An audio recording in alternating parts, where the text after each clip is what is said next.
So today we're jumping into a new unit, which is Unit 9. Unit 9 is all about fairy tales. So this is the first lesson of your new unit, and I want you to pay attention because we're starting it off in a new way with a cool video all about fairy tales. I'm going to the library to return this book, and Mom wanted me to see if you had any books to... Wait, what are you doing with that plant pot? I'm planting these magic beans I found. You want one? You can grow your own magic plant. Are you serious? Magic beans? Like in the fairy tale Jack and the Beanstalk? What's Jack and the Beanstalk? Listen, though, these beans are really cool. My friend the princess told me that you just plant them in the ground and a giant beanstalk grows. And you climb it all the way up to the castle in the sky where the king of the giants lives. That's just the plot of Jack and the Beanstalk. It's a fairy tale. A fairy tale? Right. Listen, fairy tales are fictional stories. They're really fun, and often they have interesting things to teach us. You must have heard at least some before. I've heard of Cinderella. Is that a fairy tale? Yes. Cinderella has lots of elements that other fairy tales have too, like royal characters, or fantastic events like spinning straw to gold, or animals that transform as if by magic. Those are the kinds of things that make a story a fairy tale. And fairy tales are fiction. They aren't real. That's why I'm not interested in any magic beans. Okay. Listen, I'll catch up with you later once you're done playing with your magic beans, all right? I'm going to the library. Well, I don't care what she says about fairy tales or fiction. I believe in magic beans. That's the spirit. Whoa! In this domain, you'll learn about fairy tales, which is a special kind of fiction. Here is a element of a fairy tale chart. So the first part is the setting. The setting is where and when the story takes place. The next part are characters. In fairy tales, characters are people or animals who are featured in the story. They can both be real and magical. You will hear about characters like princes, princesses, giants, witches, and even animals that can talk. Although they happen in fairy tales, this cannot happen in our own lives. Many of these stories are fantasies or make-believe stories. The next part of the chart are fantasies. All tales have a plot, but fairy tales are often have imaginary or magical events known as fantasy elements, things that could never happen in real life. The next part is problems and solutions. In fairy tales, the characters often face some sort of problem, which they solve by the end of the story. You will learn how characters solve problems often in fairy tales, and that you will have a chance to compare stories that are alike and different. The last part is ending. So the ending is fairy tales always end happily ever after. Using a fairy tale that we know, the popular fairy tale of Cinderella. So where? Cinderella's house or the palace? When? Once upon a time. Characters, the real characters are Cinderella, stepmother, stepsisters, prince. The magical characters are fairy godmother, mice, horse, rat, and coachman. The fantasy. So a fairy godmother appears and uses magic to make Cinderella's wish come true, turning a pumpkin into a coach, mice into horse, and rats into coachmen. The problem. Cinderella is not allowed to go to the ball. The magic her fairy godmother uses allows her to go and wears off after midnight. Solution is her magical fairy godmother uses magic to make it possible for her to attend, and the prince sends all his men out to find Cinderella after the ball using a shoe that she left behind. And the end, you guessed it, they lived happily ever after. We'll be using charts like this to identify elements in the stories that we read. Many of the fairy tales include the one that you'll hear today. We've collected a long time ago by two brothers called Jacob and Willem Grimm. Here is a world map. Point to Germany on the map. Yep, that's right. Germany is in red. The brothers lived in a place that we now call Germany. Many of the stories that we now know as fairy tales had been told orally for many years in their country and in other countries too. The brothers decided to write stories down to make a book out of them. You have heard some of these fairy tales before, but some of them are completely new. In today's fairy tale and in other fairy tales you will hear about the spinning wheel. The spinning wheel are tools used to spin thread and yarn. Point to the spindle. The stick-like tool on the spinning wheel where the thread and yarn goes after it's spun. It looks like a little needle at the edge. People use parts of certain plants, such as cotton and flax, wool from animals like sheep and alpacas, and even hair from certain goats and rabbits to make thread or yarn. In this image, you see a ball of yarn. So items like yarn and thread are made by spinning or tightly twisting the plant fibers, wool, or hair around until they form a long piece. Many, even smaller pieces are spun together to make each of the sections of yarn. So things like yarn and thread are made by spinning. You may have yarn or thread in your home. I want you to take it and look at it to see how thin and long the pieces are. Most thread and yarn today are made by machines in factories, but some people use spinning wheels to make their own thread and yarn too. So today's fairy tale is the fairy tale of Sleeping Beauty. So as I'm reading, I want you to listen carefully to the fairy tale to find out about the problem caused by the spinning wheel. If you're already familiar with the fairy tale, that's great. You might want to listen up because this version might be a little bit different. Get ready. Once upon a time, there lived a king and queen who for many years were very sad because they had no child. At last, a daughter was born to them, and the king was so happy that he planned a great feast in the palace to which he would invite all of his friends and relatives. So a feast, you guys, is a big fancy meal. People sometimes have feasts at a party or celebration or when something special happens. What do you think is on the list the king is carrying in this image? He has a pretty long list. What do you think is on it? All right, let's keep reading and find out. Now, in his country, there were 13 fairies. Of course, the king wished to invite all of the fairies to the feast too, so that each might look kindly upon his child and perhaps give the baby a special fairy gift. But as the king had only 12 gold plates for the fairies to eat from, it was decided that one fairy had to be left out. How do you think the 13th fairy will feel about not having an invitation to the feast?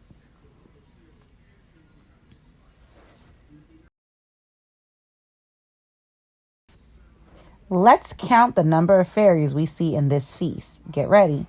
1, 2, 3, 4, 5, 6, 7, 8, 9, 10, 11, and 12.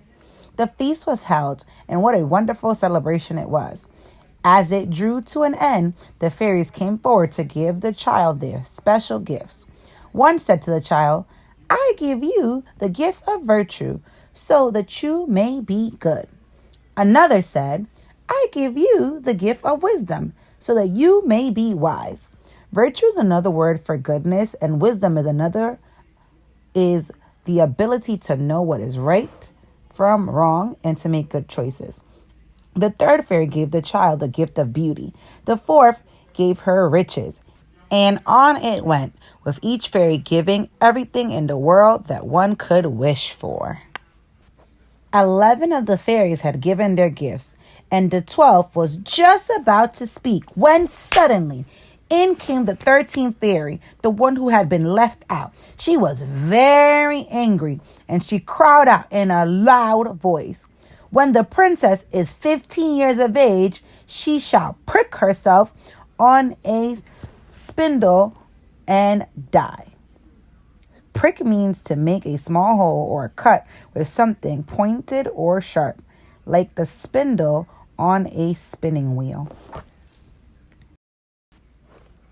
Without another word, the angry fairy left the hall. Everyone was terrified at what she had said. Then the 12th fairy came forward and said, "I cannot undo the evil spell, but I can soften it. Here, then, is a gift to the child. The princess shall not die, but she will fall into a deep sleep for 100 years." So how did the 13th fairy soften the spell?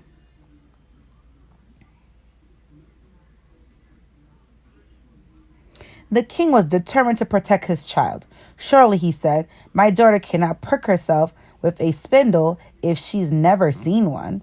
So he gave an order that every spindle in the kingdom should be burned.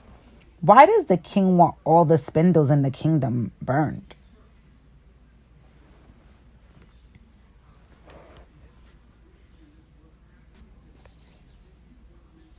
The princess grew up, and all the fairies' gifts to the child were plain to see. She was good, wise, kind, and beautiful. Everyone who saw her loved her. On the day she turned 15, the king and queen were away from the palace. The princess was left on her own, and she wandered about the palace, looking into all sorts of places and peeking into rooms that she had never explored before. She climbed a narrow, winding stair that led to a little door with a rusty key sticking out of the lock. She turned the key and the door opened, and there was a little room, said an old woman in a spinning wheel, busy spinning away. Guys, what do you think is going to happen next?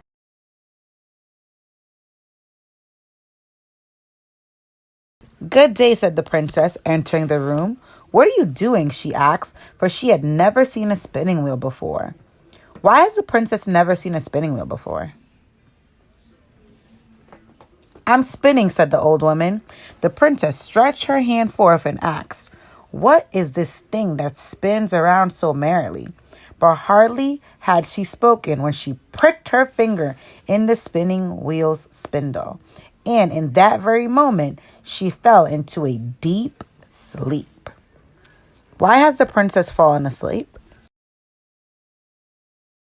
At the same time, sleep fell upon everyone in the palace. Point to the milkmaid in the picture. Good. There is the milkmaid. Do you remember from other fables and stories? What does the milkmaid do? The king and queen, who had just come home and were in the great hall, fell fast asleep. The horses in their stalls, the dogs in the yard, the pigeons on the roof, and the flies on the wall all fell asleep. Even the fire on the hearth went out. The wind stopped, and not a leaf fell from trees. A hearth is the bottom of a fireplace where they put wood in. In time, a hedge of thorns began to grow around the castle, which grew thicker and higher every year, until at last nothing could be seen of the castle, not even the flags on the highest tower. As the years passed, stories spread throughout the land of a beautiful princess sleeping behind a wall of thorns. Many young princes have come, but none could break through the thorns. But at last, after many, many years, there came into the country a king's son who heard an old man tell that there was a castle standing behind the hedge of thorns, and that there was a beautiful enchanted princess laying asleep. When something is enchanted, it's under a magical spell. When is the princess's enchantment supposed to end? Think back. What did the evil fairy say? The prince said, "I shall make my way through and see the lovely princess." The old man warned him that many have tried and failed, but the prince would not listen. Now the 100 years were at an end, and the day had come for the sleeping princess to be awakened. When the prince drew near the hedge of thorns, it changed into a hedge of beautiful flowers, which bent aside to let him pass. When he reached the castle yard, he saw the horses and dogs lying asleep, and on the roof the pigeons were sitting with their heads under their wings. As he entered the castle and climbed the steps, the prince saw everyone still asleep. The king, the queen, the cook, the maids, everyone. All was so quiet that he could hear his own breathing. At last, the prince went up the narrow winding stairs and came to the room where the princess was sleeping. When he saw her looking so lovely in her sleep, he could not turn his eyes away. He bent down and kissed her, and she opened her eyes and smiled at him. Together they went down the stairs and saw the king and queen waking up and all the people in the castle waking up, and looked at each other in great surprise. The horses in the yard got up and shook themselves. The dogs sprang up and wagged their tails. The pigeons on the roof fell into the fields. The flies on the walls buzzed and crept a little farther. Even the kitchen fire leaped up and blazed. At last, the wedding of the prince and princess was held with great feasting and rejoicing, and they lived happily ever after for the rest of their days. So rejoicing is the time of happiness and celebration. The end. Hope you enjoyed the story.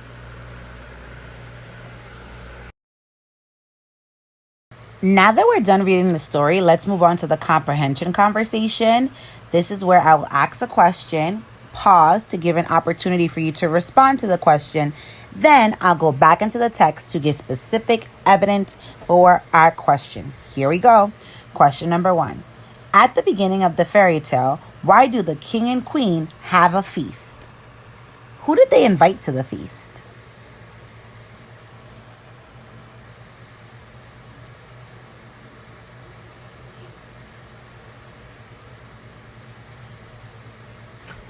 Once upon a time, there lived a king and queen who for many years were very sad because they had no child. At last, a little daughter was born to them, and the king was so happy that he planned to have a great feast. A feast is a big fancy meal. Sometimes people have feasts as parties or celebrations. Now, in his country, there were 13 fairies. Of course, the king wished to invite all the fairies to the feast so that each could look kindly upon his child and perhaps give the baby a special fairy gift. But he only had enough gold plates for 12 of them. One will be left out. So they had a big feast or celebration to celebrate the birth of their daughter, and the king and queen invited friends, relatives, and 12 out of the 13 fairies. Question number 2. What are some of the gifts given to the child by the fairies? What does it mean to give the gift of virtue?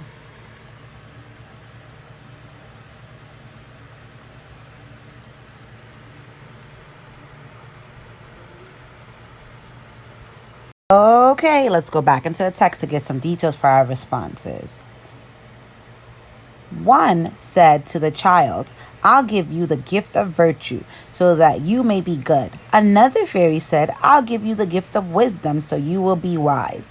The third fairy gave the child the gift of beauty. The fourth gave her riches, and so on went, with each fairy giving everything in the world that she could wish for. Next question. Do you think the king made a good decision not to invite the 13th fairy? Why or why not?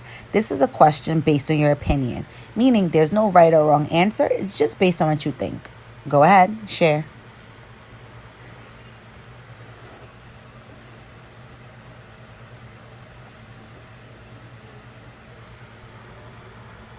Next question.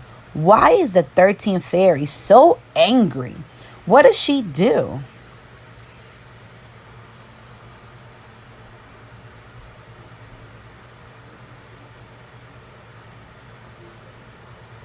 Let's go back into the text to see if we can add more detail to that. Remember, at any time, you can always pause the video and go back. In came the 13th fairy, the one who was left out and uninvited. She was very angry, and she cried out in a loud voice, "When the princess is 15 years of age, she shall prick herself with a spindle and die." Next question. How do the 12th fairy, the one who had not given her gift yet, and then the king, help to solve or fix the problem of the evil spell?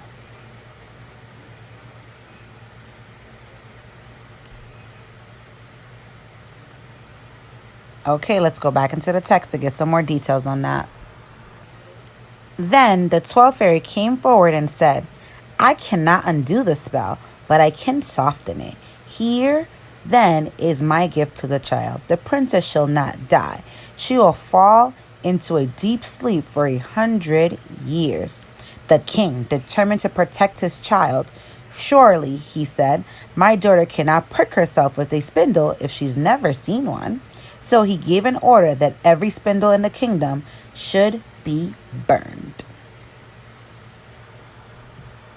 Next question. What happens on the princess's 15th birthday when she finds a spindle? Why do you think there is still a spindle in the castle after the king said that all of them shall be burned?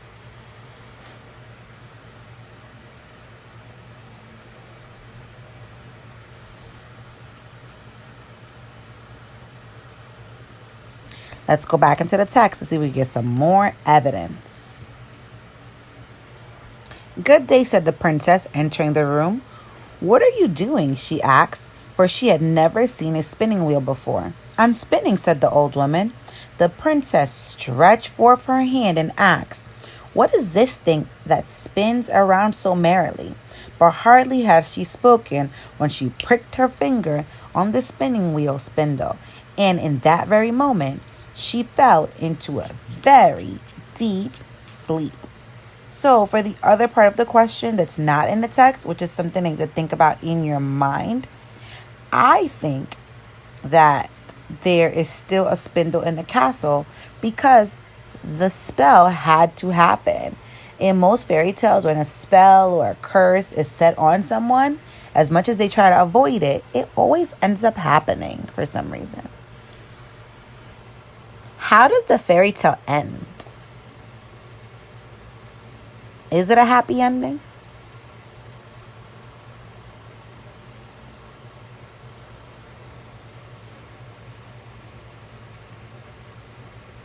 Okay, let's go back to the text to get some details for that answer.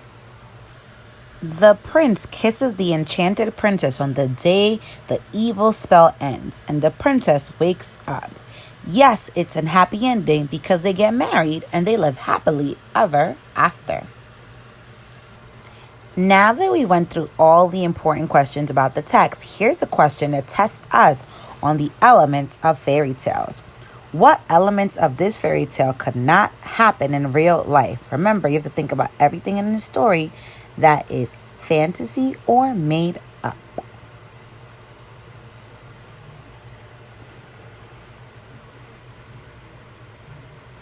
Some things that I noticed that could not happen in real life are fairies don't exist in real life, there are no magical spells, and sleeping for 100 years, that's not happening.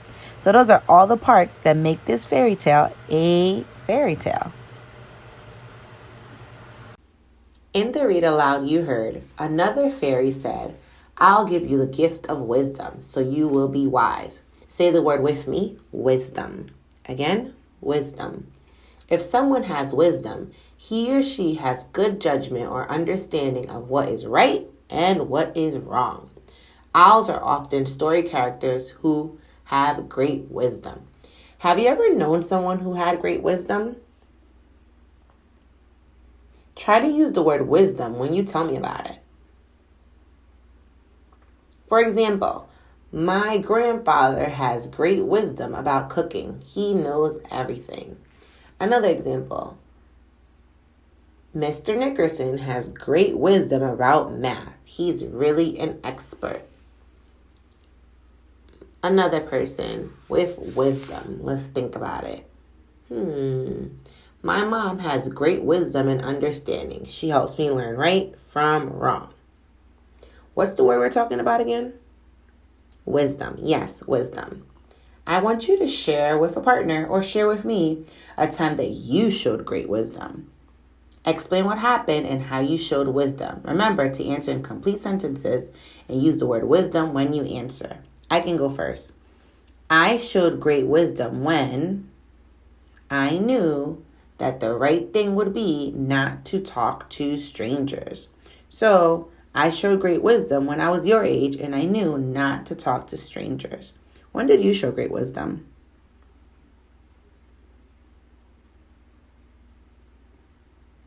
Thanks for sharing. Now we're going to use what we learned about the story to fill out our chart. In this chart are the different elements of a fairy tale. I went ahead and filled it out in advance, and we're just going to discuss some of the events in the story and use that to complete our exit ticket. Get ready. Let's get started with our review. Setting. Once upon a time. So, Sleeping Beauty occurred once upon a time in an amazing palace or castle. When? A long time ago. Whenever you hear once upon a time, this is an event or a fantasy that occurred a long time ago. Next, characters. The real characters are the royalty, like kings, queens, prince, and princesses. And the magical characters are fairies, because fairies don't exist in real life. Fantasy events. So the fairies' gifts to the young princess, the evil and good spells, and the sleeping enchantment are all fantasies because these are all events that are magical or made up. Problem. The 13th fairy was really mad that she did not get invited to the feast. So she cast a spell, an evil spell, on Sleeping Beauty. Solution. The 12th fairy softens the curse. The king orders that all the spindles be burned, and the prince kisses the princess, and she awakens. Those are all the things that help solve the problem. Last but not least, the ending of the story. At last, the wedding for the prince and princess was held, and a great feast and rejoicement was had. And they lived happily ever after together for the rest of their days. Remember, in fairy tales, you always, the characters always live happily ever after. Now we're going to use this information to do an exit ticket activity. I'm going to explain the activity and show you what I did. On a piece of paper, write a sentence about the setting of Sleeping Beauty.